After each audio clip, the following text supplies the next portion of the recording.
Even though Pickett County didn't have a large Union or Confederate military contingency during the Civil War, it was still an area of great influence during the war. We talked with Bill Robbins of the Byrdstown Pickett County Chamber of Commerce to learn more about the history of this beautiful part of the Upper Cumberland. If you travel northeast to the edge of the Upper Cumberland, you'll come to beautiful Pickett County, and we're here today at the Chamber of Commerce and Welcome Center with Executive Director Bill Robbins. Thank you for having us today. Thank you, Celeste. Glad to have you here today in Pickett County. We've got lots of things to talk about here at the Borderlands Museum in Pickett County, which is in the Welcome Center and Chamber of Commerce. Correct. Yes. We want to start by talking about Travisville. Well, Travisville is a little area southeast here in Pickett County, and it's home of the first military action in the state of Tennessee. What happened there was that a Union group overran a Confederate recruitment camp and killed 4, captured 3 or 4, and dispersed the band. So that is the first military action in the state of Tennessee. And that was here in Pickett County? Right in the southeast corner. Southeast corner. So if someone comes up here to visit and wants to tour that area, what's there for them to see? All right, well, basically there is a graveyard there and a placard. Okay. And it's on the side of a mountain. It's sort of remote little area, but there's signage there and a plaque, and it tells you about the events. Now you've got more claims to fame than that here in the museum that you have on display. I know we've got some beautiful flags here that, and you've got them marked that explain which one was used where for what.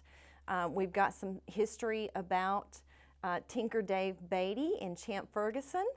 Yes, since there wasn't a strong contingency of military personnel here as far as Union and Confederate, we had guerrilla warfare going on here. And we're talking about the two factions. Was this Champ Ferguson? He was Confederate, and he was raised in Albany, Kentucky.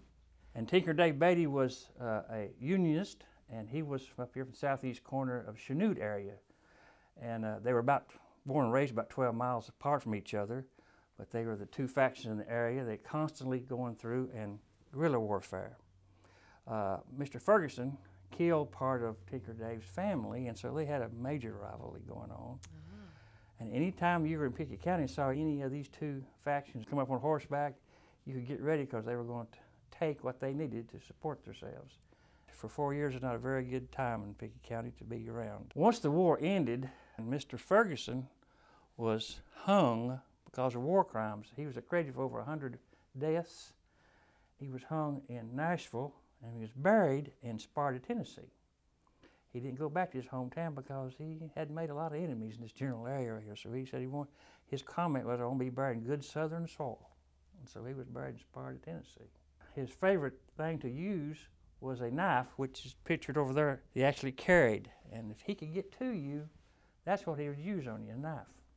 That was his favorite tool or weapon. Not a very good, personable guy you wanted to meet.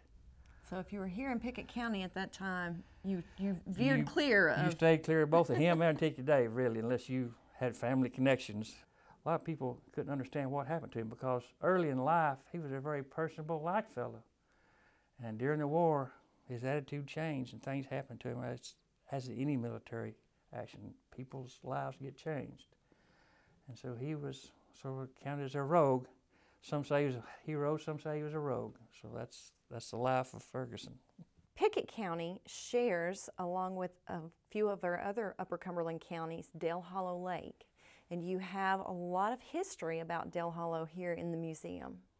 Yes, we're sort of proud of our lake. It's a great part of our tourism package here to draw people in. And we have early shots of the lake being formed when the bridges were first being built, and one of the early bridges that was across the lake before it actually happened.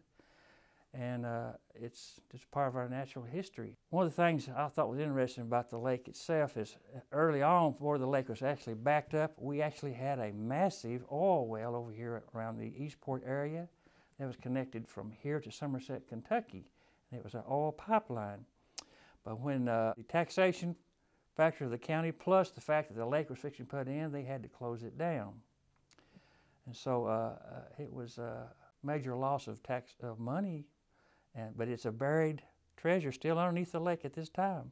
So a major loss of revenue for the Yeah, area. there's a major loss of revenue for the area. Yes, But it was. still has its presence there under the lake. Yeah. If we could get to But it. we traded one for another. We traded the oil revenue for tourism for the lake itself, There you which has go. been a great thing. Except we have the lake as a total, to give you a comparison. Dollywood contracted, 3 years ago, they attracted 3.4 million people. That same year, Dale Hall Lake attracted 3.1 million people around it. So Right. it is a heavy draw for tourism. And a beautiful, Oh, beautiful lake. It's a beautiful lake, and we're proud of it. And we hang on to our eastern part of it.